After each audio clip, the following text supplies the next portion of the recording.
Om Shri Ganeshaya Namah. Greetings to everyone world over, all our brothers and sisters across the globe. Green morning, green afternoon, and green evening. As you are aware that every Sunday we dedicate to non-resident Indian, our brothers and sisters across the globe, wherever they are, we request them, we invite them, they become the strength, they become the source, they become the inspiration, and they bring a lot of innovation, creativity, collaboration, technology, wisdom, and Bharat को पुनः विश्व गुरु बनने के स्थान पर ले जाने के लिए उस दिशा में हर संडे को we are having a program with our brothers and sisters across the globe. Today, as the new budget has come on 1st of February 2022, and in that, digital university, digital education, 200 television channels, and a couple of other initiatives have been announced. Government has given priority, and there's almost 11.8% increase in the budget as far as education sector is concerned. And very categorically, the Honorable Finance Minister of India has made a mention. We want to reach the last last milestone. We want to reach the last beneficiary, and we want to reach out every child, every teacher, every educator across the globe. So, ladies and gentlemen, if that is the scenario, also they have taken a decision. One institution, university, which has to come for financial part, that has to come in Gujarat, and they would be having their own norms. They would not be following any permutation, combination, rules, regulations, everything. They'll be open like a fintech, when you have to go. MSME also has been given a lot of impetus. Skills have also been given a lot of, opportunity and push. And at the same time, Northeast India also has been given 1,500 crore separate budget, special budget, which is for youth and for empowerment of women. So let's take on the journey today, and we extend a very warm welcome to Sri Rajiv Vermaji, and he is a great visionary. Whenever I talk to him, whenever I interact with him, and it's almost more than a year now. During this pandemic, we have met virtually, but every time when we talk to him, when we meet him, when we discuss with him, when we hear him, he has got a lot of wisdom which can help India's education ecosystem. We have got Professor Vivek Shankar Natarajan ji, our advisor in United States. He is a professor of marketing and in the Texas Lamar University. Besides that, he's also deeply keen about social entrepreneurship. He's also very keen that how the youth to be strategically channelized and what all is to be done.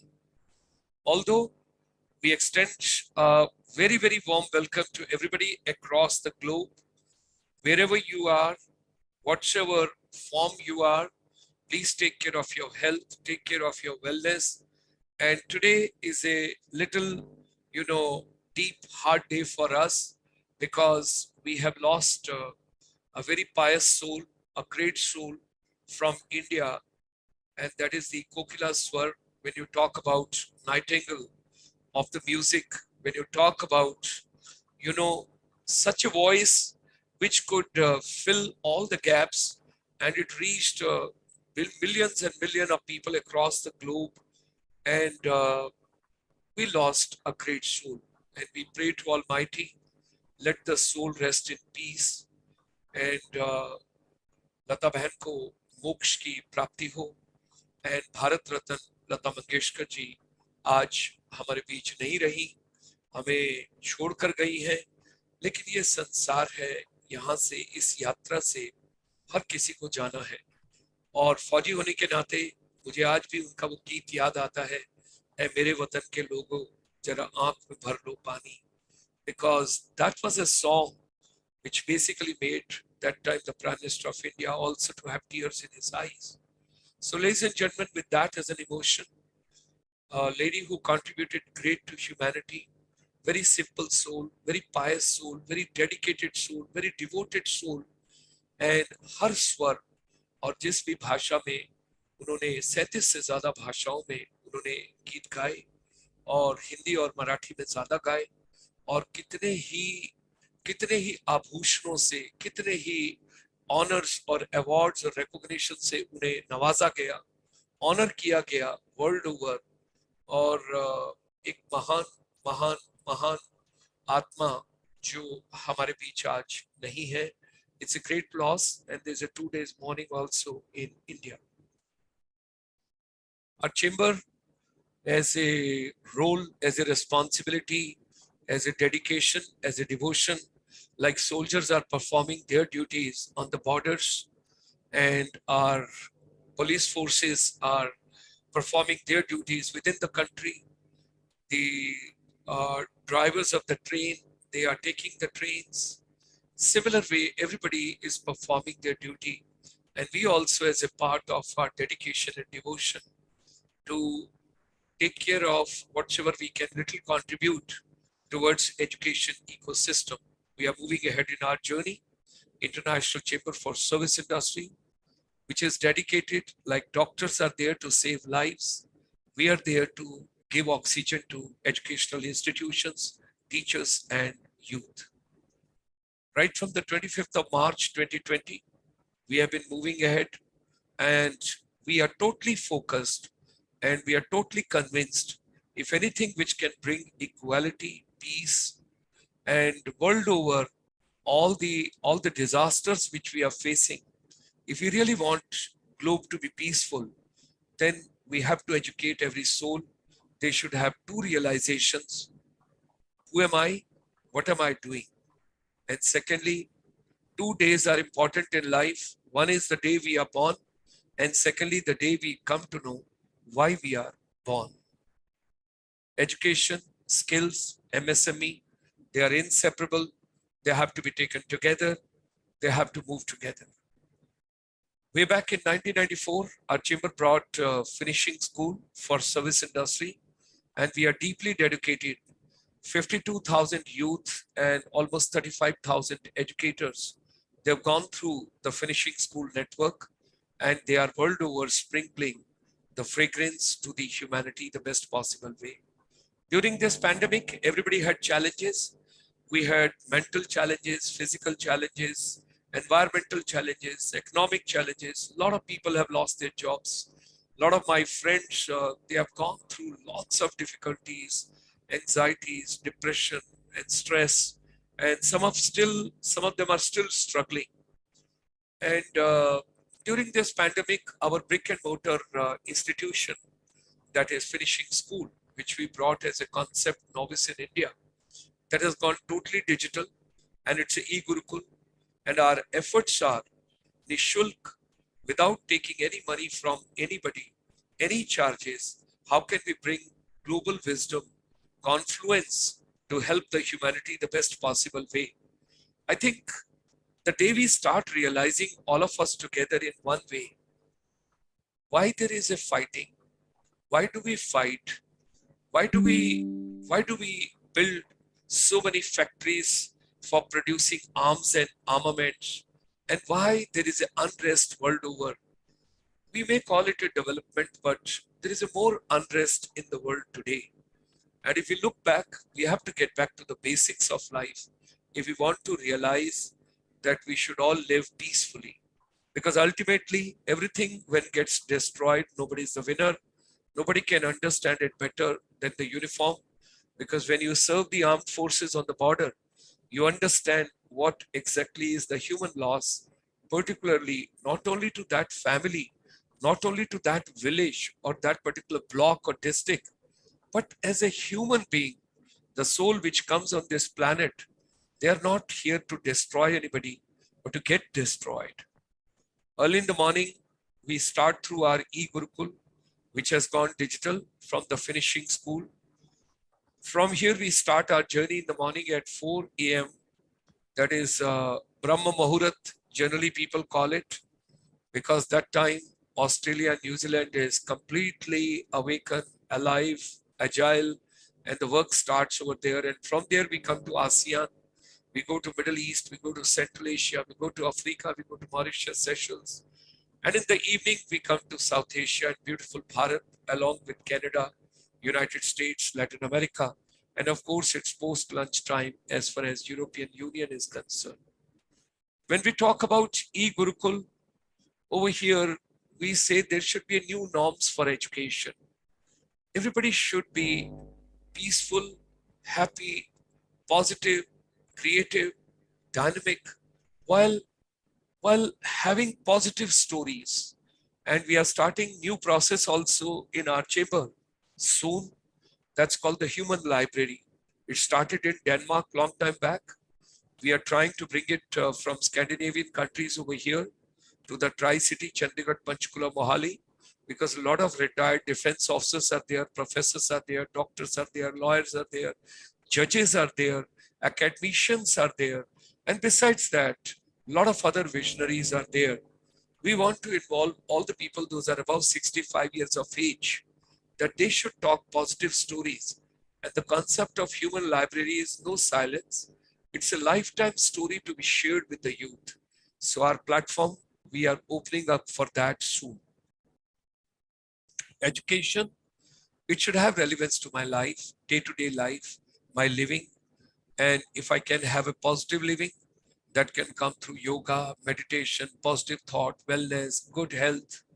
And of course, our focus is deep, deep and deep. We may not be having the front line position in manufacturing, but when we talk about services, and when we talk about our youth, when we talk about our population, when we talk about our young generation, if there is majority of the population young in India, and India is Youngistan, I think one area which is very important, maybe teachers, maybe educators, maybe counselors, maybe technocrats, maybe facilitators, maybe mentors, maybe coach, maybe master trainer, maybe trainer, whatever name we want to give it, we can give any name. If we send this brigade and this force abroad in different countries where the population is aging, and if they support the human system, I think India can have a great contribution through this vertical. So today, I would request both my legends and my speakers and my dignitaries and my distinguished guests to speak on that. So ladies and gentlemen, B2B, back to basics of life, basic food, basic health, basic education, sustainable development. And Napoleon Hill, long time back, told, whatever your mind can conceive and believe, it can achieve. Let's achieve something positive. This program is going live on the YouTube, gsmotivator channel. Subscribe it, like it, share it, comment it, press the bell icon so that you get advance notification. With these words, ladies and gentlemen, join me in extending a very warm welcome this morning in America, this afternoon in Europe, and this evening in Bharat. We have got two of the distinguished guests. I would request them to share their vision, and I would request Professor Vivek Shankar Natarajan ji to take on the journey forward. Namaste, Gulshan ji. We start with your prayers. Yes. Vagarta viva sampraktau agartah pratipattaye jagatah pitaro vande parvati parameshwarau. Saraswati namastubhyam varde kamarupini vidyarambam karishyami siddhir bhavatu me sada. Gurur Brahma, Gurur Vishnu, Gurur Devo Maheshwaraha. Guru Sakshat Param Brahma Tasmai Shri Gurave Namaha. Om Sadguru Charanarvindabhyam Namaha. Namaste. First of all, this is a wonderful plus a sad moment. Yesterday's, since we are a channel dedicated to education and we come in the Bharatiya Parampara, we know that yesterday is Basant Panchami. Yesterday, it depends on, I think it's been a little variant, but we celebrated it yesterday. So that heralds the onset of spring, which culminates around Holi, the real spring comes. So 40 days before we start. Because in that sense, this is very, very, that's then we do the Saraswati Puja. That's why I had a prayer for Saraswati Vandana. And so this is very important because hamara jo parampara hai, usme, we have a separate Bhagavati Devi for education, that is Saraswati. And Ma Saraswati ke आशीर्वाद और प्रार्थना से ही हम विद्या का ओर बढ़ते हैं, क्योंकि उनके आशीर्वाद के बिना हम विद्या में प्रोग्रेस नहीं कर सकते. So Gulshan ji, I'm so grateful you have given me a chance to be on the channel around Saraswati Puja Day, Basant Panchami. But it's also sad that we lost one Ma Saraswati in the form of Lata Mangeshkar, because Saraswati का दूसरा एक नाम है वाणी. वाणी जो voice, and if there was one voice that captivated 1 billion plus people, it was from, and starting from as the days of Nehru, when she kind of really got tears in his eyes. आपने जो कहा था एक वतन के लोगों आज आंख में बरनो पानी, तो आज पूरा भारत जो है पानी, आंखों में पानी भर के जी रहा है, क्योंकि लता जी हमसे बिछड़ गई है. पर आई थिंक उनका जो कार्य था, कार्य क्षेत्र था, उन्होंने जो इतना भी संगीत में अपना योगदान प्रदर्शन किया है, वो हमारे साथ हमेशा रहेगा. और माँ सरस्वती के साथ चली गई, महा सरस्वती से वहां आई थी, यहाँ पे हम सबको संगीत का एक स्वाद दिया, अमृत दिया. एंड सरस्वती पूजा के time she has gone and joined back with माँ सरस्वती. हमारे जो श्रद्धापूर्वक नमन, भारत रत्न है. And very special because Lata ji का जो अपील है, it cuts across any Indian, they will know Lata Mangeshkar or Tendulkar, Gavaskar. These are national icons. They don't belong to one state or one language. They transcend, and they're really Bharatiyas, and they inspire us. So, I'm great. We are very grateful that we had a blessing to listen to her wonderful voice. So that was Saraswati Puja and Lata Mangeshkar. Something else happened on Saturday, very inspiring, because I come, as you know, although I'm from Bengaluru, my roots are from Tamil Nadu. And Tamil Nadu, the Tamil culture especially has the tradition of there are two traditions. One is the Alvar tradition about Vaishnavite. There are 12 Alvars. And remember, the Alvars come from all communities. It is not they came only from one community or one. And there is also, there are 11 Alvars who are men and one Alvar who is a female, Andal. They created what is called as the Vaishnavite corpus in the form of Divya Prabandham, and they have sung about 108 Vishnu temples called as Divya Desham. Now, why am I saying this? All of these was in a very amorphous form, but then there was a great saint who was born in Sri Parambattur near Chennai, and he consolidated all this and created the Sri Vaishnava Siddhanta by writing the Bhashyas. He's none other than Saint Ramanujacharya, a great saint who unified a lot of people by propagating or talking about Vaishnava, or actually Sri Vaishnava. Because what is the difference between Vaishnava and Sri Vaishnava? We should know this. And why am I talking about this? Because we are dedicated to education in which Indian knowledge systems play a role. I think we should recognize the systems of philosophy. The Sri Vaishnava philosophy is also under Vedanta. But actually, the Sri Vaishnava is more about the belief system, where you look at Lakshmi and Narayana. So Sri means Lakshmi, and Vaishnava means the bhakti in Vishnu or Narayana. And the idea is, if you want to get to moksha, only you get it through surrender or prapatti to Narayana. और भगवान पे आप भक्ति करके आपको मोक्ष का प्राप्ति होता है, और वो भी माता की दया से. सो महालक्ष्मी के अनुकंपा और अनुग्रह से आप रेकमेंड करेगी, और आप महाविष्णु के आप जब शरणागति और प्रपत्ति करते हैं, उन पे शरण ले लेते हैं, तो ये शरणागति तत्व जो है विभीषण के अध्याय में आता है, in Ramayana. So this is just a philosophical. But Ramanujacharya talked about the Vishishtadvait, which our Prime Minister very beautifully said. We had the Dvaita philosophy, we have the Advaita philosophy. Dvaita was systematized by Madhvacharya. Advaita had been kind of systematized by Adi Shankaracharya. Ramanujacharya kind of has put the synthesis of this. And that's very interesting. How can the same scripture have multiple interpretations? That is where it is fundamental. I'll just give you a gist of it, because this is about the Indian Mimamsa systems. As you know, Indian systems of philosophy have 6 systems.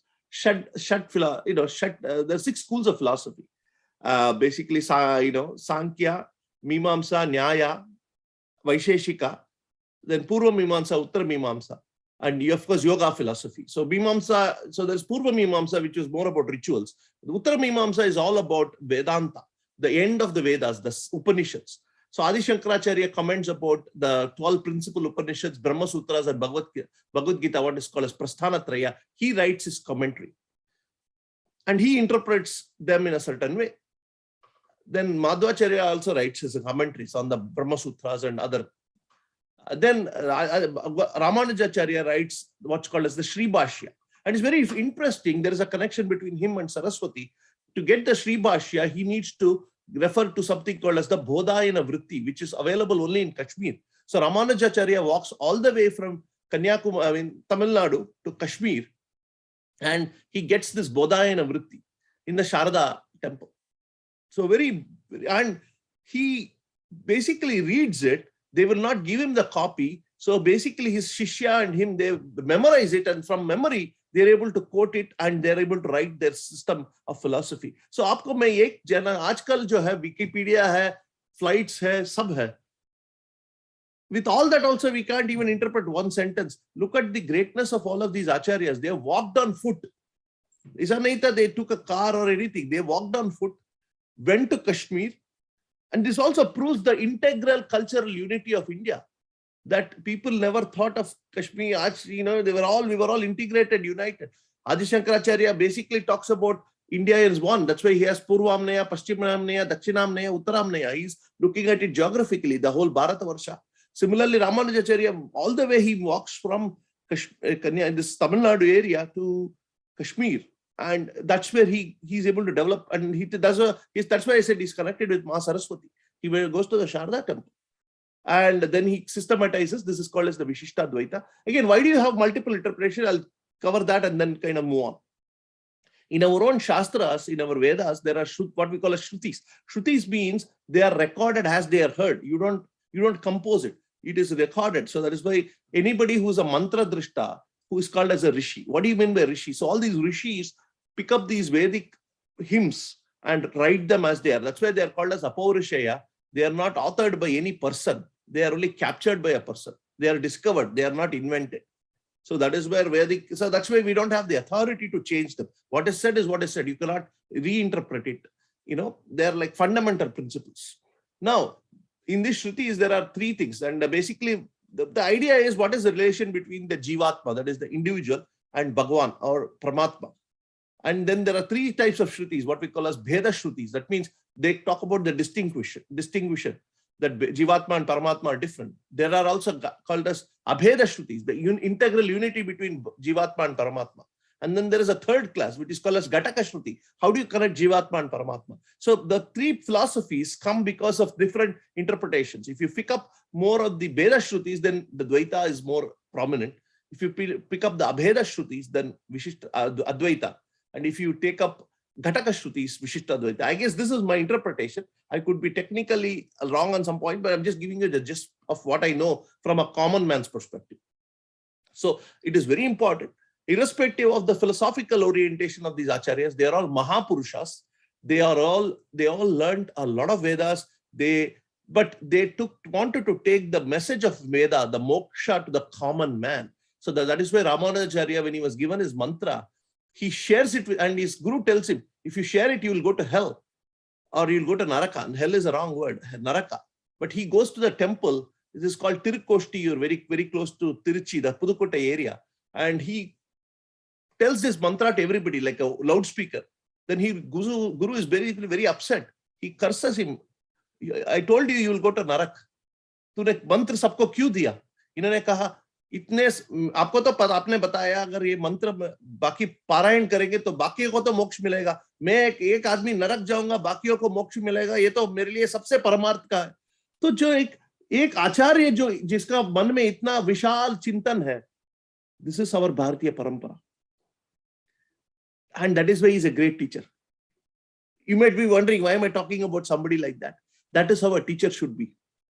They say a teacher should be like a candle that melts so that the light is spread to everybody else.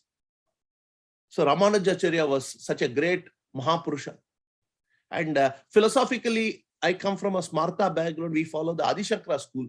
But I always right from my childhood, we have been very influenced by the Ramanujacharya's teachings, especially the equality. He said everybody should be welcome in the temple. That's why today we have a statue of equality. So the people who make this false narrative that the Indian system has discrimination, please should read Ramanujacharya, how he basically welcomed everybody. And this was done way back before there was social media or anything of that, virtue signaling, nothing. He did it because he believed that every Atma is a reflection of the Paramatma. That is how we saw that. And that is why Ayuvars come from all walks of community. I told you there is another tradition, which is the Nayanmars, which celebrate Shivji. There are 63 Nayanmars, very special. Usme bhi hai, the people come from all strata of society. And everybody's life is celebrated. Even today, they are worshipped in temples. I can tell you more, but one of these days. So why am I saying this? Our people should know what our sampradaya is, what our tradition is. It has always respected the idea of the inherent divinity. Swami Vivekananda really talks about education is the manifestation of the divinity or the perfection in man, right? So this is what education should bring out. यही है वो है विद्या से आत्म विद्या आप जो बोल रहे हैं.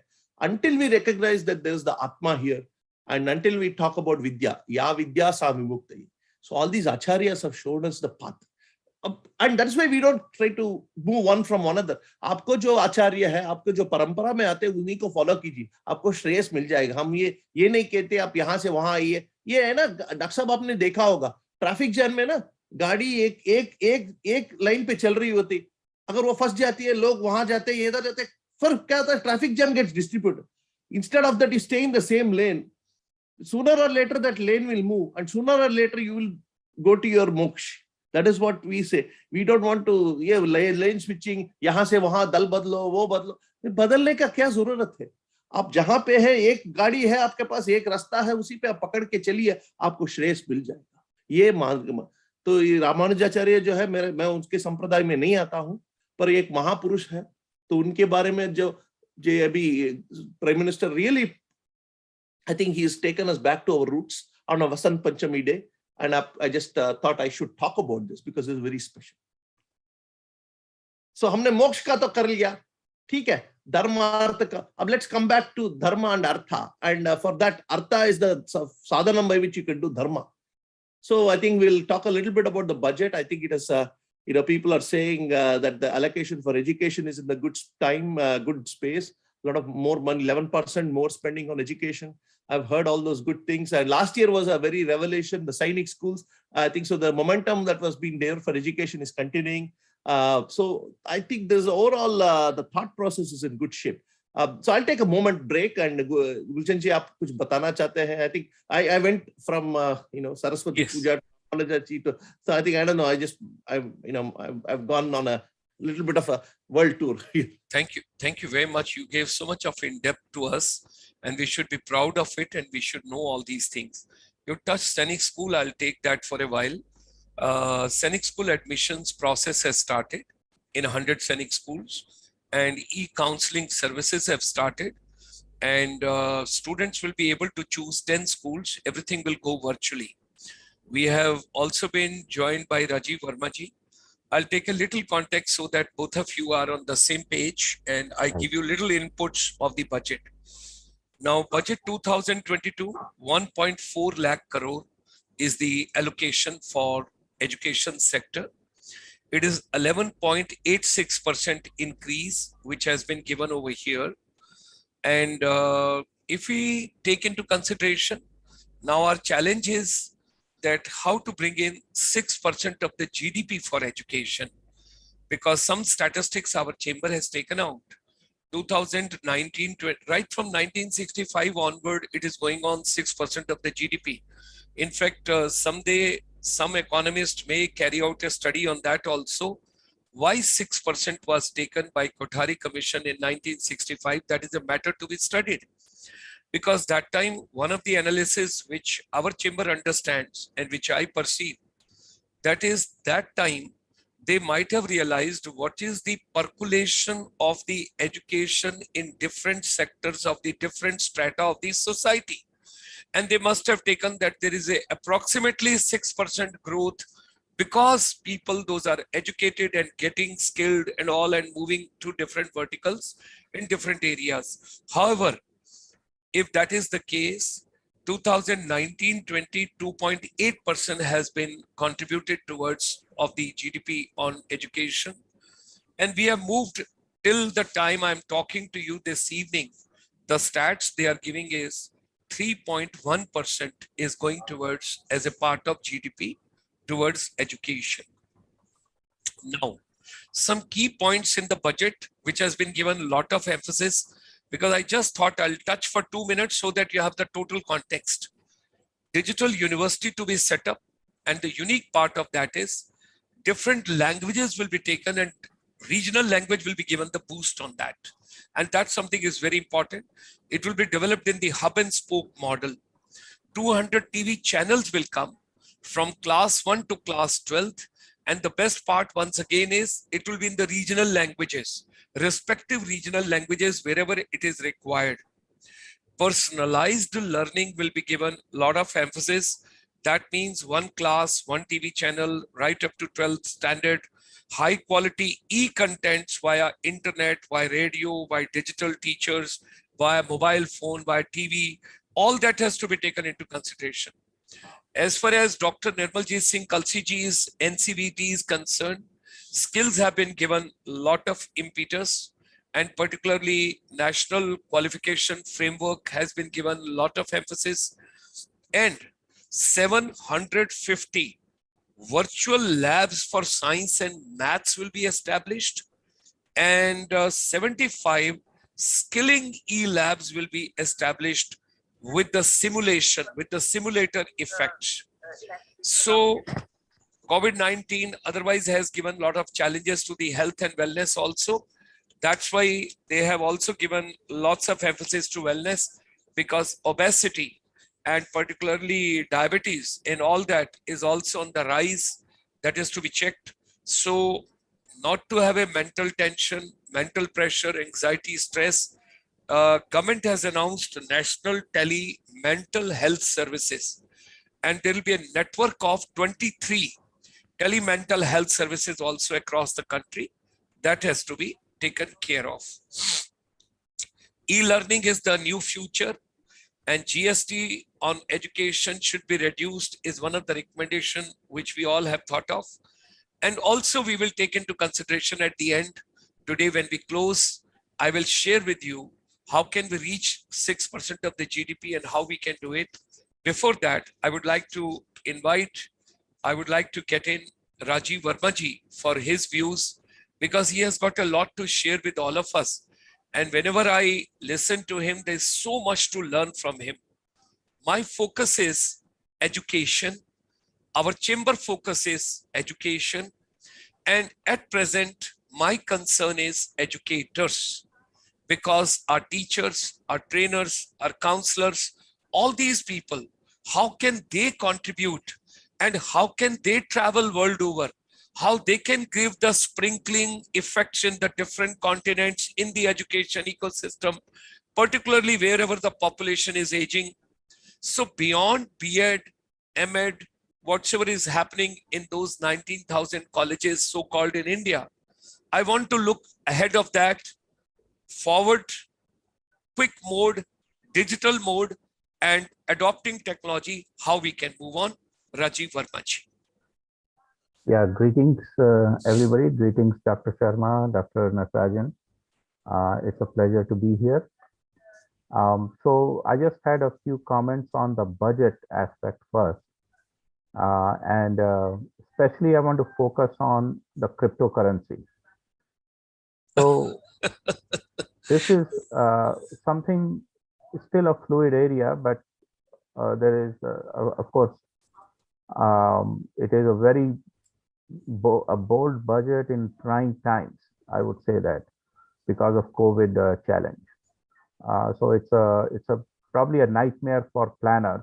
I can just imagine, we can just imagine what kind of stress the the planners are going through, because they have to satisfy a population that is on the edge financially.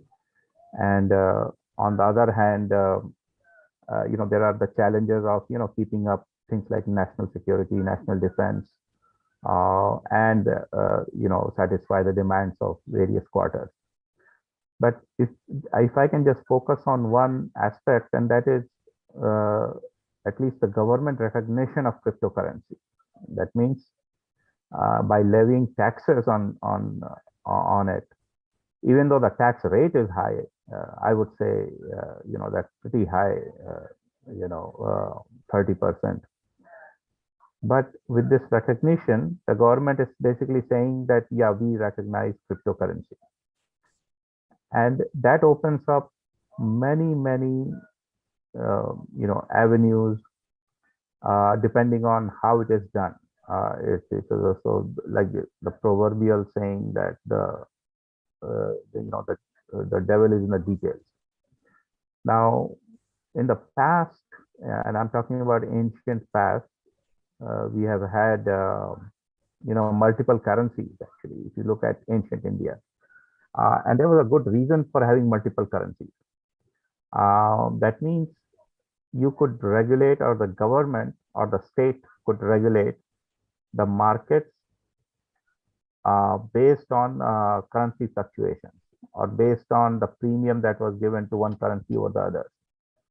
So just on this principle, there are some prospects that have opened up depending on how we move forward in this space. So one of them is there a possibility of, like, say, government-sponsored cryptocurrency or parallel currency for specific sectors? And education could be one of those sectors. And I will just tie everything together in a minute. So right now, there is a challenge that education sector is going through, and that is, in fact, that's enshrined in the Constitution, that you cannot charge your students a very high fees. But if you look at the economics of education, one of the ways to improve quality is actually through financial incentives to faculty. So right now, no matter what and how hard the system tries to reward its professors, there are constitutional limits to that, because ultimately it will be the market that will decide. And in the course of doing that, since you cannot make the cost of education higher, you have to regulate the rewards, and as a rewarding mechanism, the pool of money that is available as salaries to the faculty is limited. And this whole thing ties down to bringing education into the regular market. Now, that does not mean that you let go of the state's role in education. That's not the point here. So even the state and the government is subjected to market forces, because you cannot just simply subsidize everything, right down to zero, because the money has to come from somewhere. So there are some capital costs that go into construction of buildings, labs, and so on and so forth. The professors take up, they need to be rewarded. And in education sector, as any educationist, or let us say you, including both of you, would testify to the fact that the quality of education comes when a research level academician or a professor stays at a university for long, 10, 20, 30 years, look at the area of sciences, technology, and so on and so forth. So you don't want your professors to start leaving for other universities, and go and look for, seek some reward or monetary gain elsewhere. You want them to be satisfied with their institution so they can focus on research, which is a very time-consuming process. So given the imperatives of education and given the recognition of cryptocurrency, there may be a possibility of, and I'm just drawing up a scenario, there may be a possibility of introducing cryptocurrency in, let us say, in the education sector, in terms of fees, student fees, both revenue and expenditure side. So you can pay your professors either in full or in part in cryptocurrency, and get the fees and build up maybe a student loan system in cryptocurrency. So there could be a cryptocurrency that could be floated, let us say, by the government itself in the field of education. Now, since this is a government-sponsored sector-specific cryptocurrency, the government can regulate or somewhat regulate the market by just offering the sale price at the exchange. So if a university needs more money, then it can go for a loan in cryptocurrency, and if they need to reward some higher reward to a very star professor, that could be done through cryptocurrency, either in part or in full. And by government, by the virtue of offering a good sale price or a subsidized sale price for that cryptocurrency, they can actually move the subsidies part to the currency market, rather than use the regular currency, which could be subject to maybe higher inflation or economic conditions. So the government can kind of create a firewall between the regular currency market and the cryptocurrency market, sector specific education, and kind of isolate the risks involved, and that could stabilize the education sector in the future. I would actually like Vivek to kind of give his comments on this aspect of cryptocurrency market and see what are the potential for this. Vivek? Rajiv ji, you put me on a spot. To be honest, I've not been much in crypto. I'm more of a traditional investor. So, but one of my biggest worry has been about crypto is kind of using it, people using it for both money laundering or terrorism purposes. And to that extent is if the government, I mean, that's all. Only thinking I'm taking it from a security perspective is the government is taking it of it and starting to monitor. There might be a little better chance at being able to keep a track on what's happening. That's the only thought process I had, because I know, and I'm been more of a conservative investor myself. Probably that's my academic background. I to chase very conservative kind of investment portfolios. So crypto, I know a lot of people were gaga about it, but the meltdown started. So I'm not studied it in the level of detail that it should. It has to be studied to make an informed judgment. But my biggest worry about crypto was, in terms of will it improve? Has that increased an avenue to have more corruption or more money laundering? And that was my biggest worry. And if the government is at least starting to start to observe what's happening, maybe there is a chance they can be able to fix, be able to regulate some of these things. That is the only thing I have. I don't know if that's an observation that is a very, I'm just making a off the cuff observation, because you put me on the spot. You did a cold call on me, which I was not expecting. So that's what I just wanted to offer about crypto. Yeah. So the another aspect of bringing up the quality of education, apart from monetary reward, is satisfaction, or an educator's satisfaction in his profession. We have to look into ways where our scientists, economists can actually stay in the academia fully satisfied with their professional output or a product, teaching and grooming other students, doing research. And I think research careers are the key to improving quality, because Gulshan ji at the outset said that how can we improve research? So, for instance, let us say the number of papers, research papers that are produced in, let us say, a very foundational, fundamental area, say physics. As of now, and I do not have the data in front of me, but it looks like, let's say, Eastern Europeans and Russians are probably, and of course the West, that is UK and USA, are producing most of the, or a bulk of research papers, and India is there right behind it. But let us say you want to improve and compete against the West and Russia, and let us say China.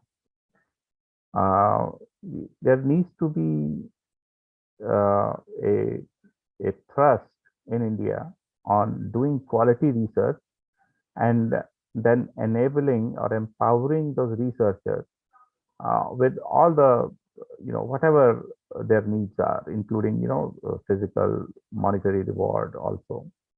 And there are few good spots, but by and large, that is an area that is that needs a higher vision or an opportunity for improvement.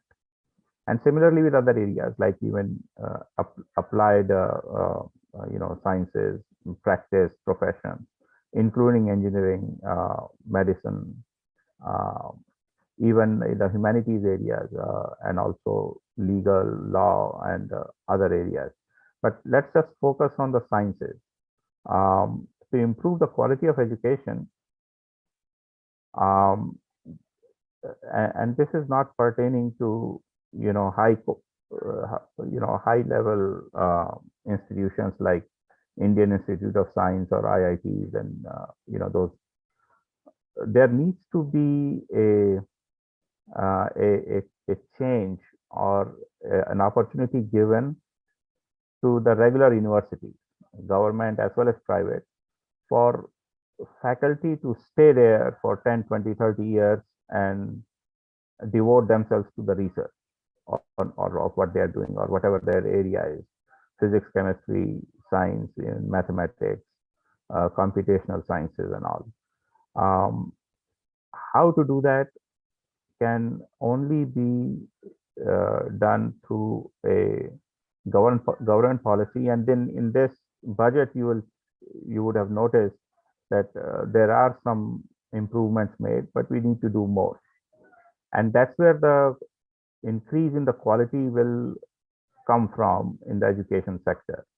And when we talk of Bharat being Vishwaguru, it's not just Indic knowledge systems, but also these foundational sciences are a part of that. So no, it's not just the Indic knowledge systems, darshanas, or our vidyas that need to be exported. We also have to export physics, chemistry, and math, STEM areas, and as well as humanities. In humanities, we have taken up a beating on things like history, archaeology, and sociology. Even that needs to be turned around, and where India becomes an exporter of ideas, of new ideas in these spaces, then the subject of a critique of the outside world. For instance, Indian history has been looked upon through a Western lens so far. There is the colonial Indology aspect, for instance. So the outside world looks at India through its own lens, that is a Western lens. And in that course of doing that, they will say, or their conclusion is that, oh, some people called Aryans came and invaded India 3,000 years back. and they pushed certain other people, in a geographical area. That kind of colonial ideology can be replaced with Indic view of the world, and that needs to be that needs to take root at Indian universities, and then Indian universities need to export that it back. And the new history of the world can be written in India and exported to turn the tables against the West. And that's where the quality improvement will come from. So that change in mindset is necessary. And that is, it's not just Indian history that needs to be taken a second look at and interpreted in a new way. But there could be or there needs to be an Indic view of world history. So what happened during the colonial period even in Africa or Latin America, there needs to be an Indic view of that. And that needs to develop at Indian universities in, let us say, history departments. What happened to the people of Latin America in the colonial period? So far, only the Europeans have written on it. Or let us say now there are some universities in Latin America that are writing native view of history. But if Bharat has to become Vishwaguru, in this field of history, there is scope for writing world history from an Indic point of view, which could take events in, let us say, Latin America, and write a Latin American history from an Indian point of view, where it would say something like during the colonial period, that whole area was ravaged by the Spanish and the Portuguese and other Western nations. So this kind of improvisation are key to making India the Vishwaguru. Not just so. I just wanted to stress that point, that being a Vishwaguru does not mean just limited to Vedanta and Sankhya or yoga. These areas where we have taken a beating so far, some European and misinterpreting caste as an instrument of social oppression. Now India can turn it around and reinterpret the whole field of sociology and call it Indic sociology, for instance, or Indic view of sociology, and reinterpret these social structures all over the world. Actual caste system existed in medieval Europe. Japan had a caste system. The only country where did not have an oppressive, traditionally oppressive social structure was actually India. Now, during the colonial process, it became, or it may have become, we still need to research that. That way, when you say, or the target of India being a Vishwaguru is to turn the tables in all of this. Another area is economics. So far, we have seen, economic theories that basically came or as a product of the Reformation movement, or what is known as the Protestant movement in Europe. Even the economics is actually related to that. The three big or economists or political economists, including Karl Marx, they propounded their theories based on a certain European milieu. There hasn't been economic theories developed on an Indic view. That's where the opportunities for, let us say, economics departments in India are there in making quality educational changes, and then the world needing those economic theories, for the betterment, or how to run an economy on which principle. Would it be theories on which the exploitative nature of economy was existed in Europe or still exists, and the rest of the world following that? Or there is an Indic view of economy, how to regulate, or the state intervention, how to induce incentives The whole world needs that. And that's where I think the opportunity for India or improvement in Indian education sector is needed at that fundamental level in terms of research, new ideas, new subject areas to be introduced and then export it, because the world is probably needs that paradigm shift in education, where Indian professors will just go out instead of being at the receiving end of these areas. They will develop this area at Indian universities and then export it and then go out and conquer, so to speak, if I can use that word. That's the fundamental change in attitude and vision that is required in the education sector to improve it. Wonderful.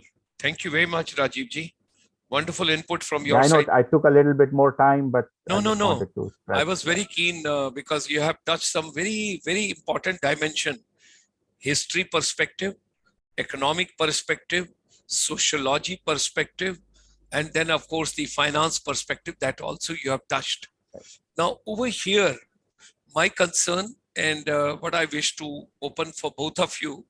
Natarajan ji keeps meeting me very often, but it's a rare commodity to get you and to be with us today. I want to take maximum wisdom from you with the permission of Natarajan ji. So yes, please. नहीं, I agree. मैं तो आपका मतलब I'm जो घर की मुर्गी दाल बना. नहीं, it's not that way. You're right.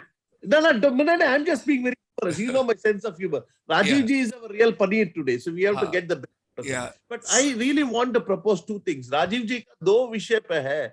One is he's very strategic about what skills are very, very keen for the youth, but he also has this deep vision for Indian knowledge, Indic knowledge systems. And I personally know, because he's not doing lip sympathy for the last 15 years in the city of Houston, he has been spending money from and time and money from his pocket to keep these things going. So I wish through ICSI, we should have some focus on Indic knowledge systems. That is for, and I wish Rajiv ji can help us in that, because we have this platform. And once in a while, I don't want you to be a stranger. Once in a while, we want you to come back, and we should have some interesting conversations like this, because apne jo bataya, like Indian economics, I've seen somebody talk about Hindu economics. I think we need to talk more about these things. There is definitely a need to create some vision around building Indic knowledge, rebuilding Indic knowledge systems. So I really like that. But I also you kind of gone from cryptocurrency to Arthashastra in one go. That is so fascinating. So Gulshan ji, I echo your sentiments. So Rajiv ji, why don't you help us set a vision, because this journey is there, and Gulshan ji is now, previously he was on a Maruti 800 car. Up to he's now got a big tank with Humra, because अब उनका infrastructure देख के मैं हैरान हो गया. I wish I had something like this to teach my students. So we should really play. Well, the point I'm trying to tell is you should really see how we can do some of these things right away through ICSI. Thank you, Rajiv ji. I know I'm multitasking. Rajiv ji, you have a little more time with us. Yeah, no. I've got something to discuss with you. Very, very important over here. A little perspective. Then you should share your vision with us if you have little time. Yes. You please go ahead. Yeah. Okay, I just want to set the context so that you help us out. Now, digital time has come. People talk it digital divide. I talk it digital gain. Every challenge has got a good opportunity. A lot of good people were not getting an opportunity to come to the front, and maybe some of the sycophants and maybe some shammers, they were hiding behind the bush and nobody was noticing that. This pandemic has done one thing good. You have made everything transparent. Education has become accountable. Education would have never got that hopping strategy and fast pace, accelerated pace, and a growth pace had we not taken basically over here the digital mode. how do we make optimum use of this digital technology to reach to the last mile, to the last beneficiary, to the last person? Because there are a lot of people in the far-flung areas. There are lots of people who were not getting, those are in remote areas. Those are into border areas. They are not into the metros. They also need same benefit which is coming in education ecosystem in urban areas. So my aim is, and my request to you is, share your vision on that. How do we go by? Because now we can make optimum use of the technology. We can acquire the best of the info, wisdom, knowledge from world over. Entire confluence can come together from world over. How do we build the narrative? Ultimately, it is our educators, our teachers. They are the one. Because अगर बच्चा किसी की सुनता है अपने माँ बाप के बाद, और मे भी कई बार माँ बाप को भी ये बोलता है कि टीचर ने ये कहा है तो यही ठीक है, जो टीचर ने कहा है मम्मा आपको नहीं पता है, आप इस बात को सुन लो. So I just wish to have from you your perspective, your vision onto that. I don't want to call it a digital divide. I want to call it a digital gain and a set for the future. Maybe it's a struggling time, difficult time, challenging time, but the good days will come and we got to adopt to the digital technology, artificial intelligence, virtual reality, blockchain, edtech platform, new apps, all they are going to bring a lot for all of us. So Rajiv ji, what are your views on this? So Gulshan ji, the basic technology is already out there. It's just a matter of how it is deployed, on in the Indian landscape. That is the key to bring about those changes. Now, it may not happen that fast because of maybe lack of infrastructure, lack of outreach. Um, Teacher training is a very key aspect, to that. So let us say a teacher in government school in like way deep into the districts may not be tooled enough or educated enough to start utilizing these technologies. So in fact, going back to the budget, I think in spite of all the pressures, there has been a key investment made in the infrastructure of, or the super information superhighway. And that is a very important step that has been taken up, and it's been continually being that area is being looked after really well, by this government. So the proverbial last man in the last row, that outreach will be the key to improvement of education, and that will only come about with more decentralization, giving more power, so that the local schools and colleges can make some decisions, including financial decisions.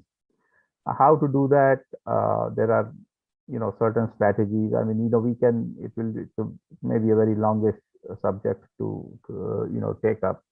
It may require some more sessions, but by and large, these principles will lead to filling that so-called digital divide. Is more decision making to the teachers as much as possible. You want that teachers to make those decisions on providing access to their students and the use of the technology in their classroom. The other side of the coin, and equally important, is the teachers need to be educated enough to, or should have the vision. Also, it goes both ways. You cannot offer technology and if you offer technology to a person who cannot use it, then it will become unproductive. So it's a classical case of user education, or in this case, the teacher education. so they can bring about those changes. Now, how to do that? The strategies are they're vast and varied. One size does not fit all. The local planners will have to look at to incentivize. It's a far cry from some government schools out in the rural areas that hardly have one or two teachers, and then even if infrastructure is available, and if those one or two teacher-run schools may not have even the bandwidth to absorb the technology, so we'll have to have more teachers. Investment in teaching profession is required. So the area or the breakthrough will come in greater investment of or monetary investment, but you have to have investment of or decentralization of the decision-making process. How and what that happens, that could be calibrated. It may not be very simple to affect that in a short while. It may be a long run, long range plan or objective, but more power needs to be given to the local schools to start making those decision making, and that's how that divide is going to be filled. That's my take on that. Thank you very much. Very kind of you. Professor Vivek Shankar ji, while conveying deep gratitudes and thanks to both of you for having joined us early in the morning from United States. Your closing remarks, and thereafter let's close down the session today. And I'm really grateful that Rajiv ji has taken out the time. It's always pleasure, and it's always a wisdom pouring in from his side. He has got a lot to share, and he goes very slowly but with lots of depth, and he touches the finest ingredients and he scoops right from there whatever is needed in the civilization. Please go ahead, Vivek Shankarji, and then we close it. Actually, I'm totally, in with both of you all. I mean, in some sense, I think the drift of the budget is that it is thinking proactively into the future in terms of thinking about the education and how it can empower people. But I'm totally with Rajiv ji, because his vision about Indic knowledge systems and all is good. And I think they are like foundations that we have to put. They are like seeds that we plant, so that in 20 years, we can see some new trees emerge. So that is my take on this. And Gulshan ji, thank you for giving us a chance. And it was also very emotional to talk about Lataji and the whole Basant Panchami thing. And then we also had a chance to look at the Statue of Equality. One anecdote about Ramanuja ji, Acharya ji, that our good friend Satya Paraitam has pointed out. He's basically said, he's put it in the chat. He said, Sage Bhagwan Ramanuja's Parthiv Sharir Abhibi, thanks to Ayurvedic methods of preservation, is still preserved in Srirangam. That is true. When I go to Srirangam, I've been there multiple times. I've seen this darshan kiya hai. So if somebody wants to get a real Ramanujacharya ji ka jo Parthiv Sharir hai, uska darshan karna chahenge, to Srirangam chale. And this is where one way I'm also promoting domestic tourism. That is very passionate to you, Gulshan ji, because I think one of the things all these statues will do is they will also inspire us. Like we have a statue of unity and statue of equality, but it also will also mean that we will also have the domestic tourism, whether it's to Gujarat or Hyderabad or even Srirangam. India will become one if more Indians start traveling with one another. So anyway, we also have now the Air India is now part of the Tata Group. So it'd be interesting to see how that emerges. We should talk about some of these things because they will all help with tourism, because with the airline also getting into more professional hands, I guess. But I know right now we are not focused on tourism, we are focused on education. But my hope is soon the pandemic goes away and soon we come back to tourism, which is your favorite topic. So thank you, Gulshan ji. It was good to be back on a Sunday morning again with you. Thank you. Namaskar. Om Sarve Bhavantu Sukhinaha, Sarve Santu Niramayaha, Sarve Badrani Pashyantu, Ma Kaschid Dukkha Bhag Bhavet. Wish you both a wonderful, blessed day ahead. Thank you very much, Rajiv ji. Thank you very much, Professor Vivek Shankar ji. Look forward meeting you on some other day, on some other occasion. Stay fit, stay fine. And all our viewers world across, wherever you are, 1.5K people joined us today, this morning, all the way, and this afternoon and this evening. I'm grateful to all of them. Thank you very much. Thank you very much. And green morning, green afternoon, and green evening. And I personally feel education is the only way by which we can bring peace, prosperity, happiness, wellness.